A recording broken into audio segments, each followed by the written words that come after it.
The great conflict of the ages is about to intensify. But remember the words of Jesus. In me ye might have peace. In the world you shall have tribulation. But be of good cheer. I have overcome the world. Would you like to know how to exercise courage and fight the good fight of faith? Listen to this devotional. Conflict and Courage, a daily devotional by Ellen G. White. God took him. Enoch walked with God, and he was not, for God took him. Genesis 5:24. Enoch, we read, walked with God 300 years. That was a long time to be in communion with him. He communed with God because it was agreeable to him, and he loved the society of God. Enoch was a marked character.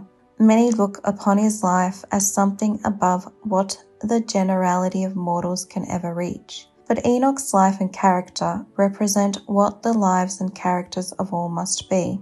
If, like Enoch, they are subjects to be translated when Christ shall come, his life was what the life of every individual may be if he closely connects with God. We should remember that Enoch was surrounded with influences so depraved that God brought a flood of waters on the world to destroy its inhabitants for their corruption. We are living in an evil age. The perils of the last days thicken around us. Because iniquity abounds, the love of many waxes cold. Enoch's case is before us. He lived in a corrupt age, when moral pollution was teeming all round him. Yet he trained his mind to devotion, to love, purity. His conversation was upon heavenly things. He educated his mind to run in this channel, and he bore the impress of the divine. His countenance was lighted up with the light which shineth in the face of Jesus. Enoch had temptations as well as we. He was surrounded with society no more friendly to righteousness than is that which surrounds us. The atmosphere he breathed was tainted with sin and corruption, the same as ours, yet he lived a life of holiness. He was unsullied with the prevailing sins of the age in which he lived.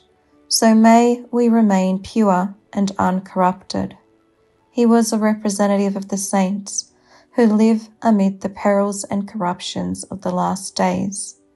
For his faithful obedience to God, he was translated. So also the faithful who are alive and remain will be translated. They will be removed from a sinful and corrupt world to the pure joys of heaven. Our present work is to come out from the world and be separate. This is the only way we can walk with God, as did Enoch.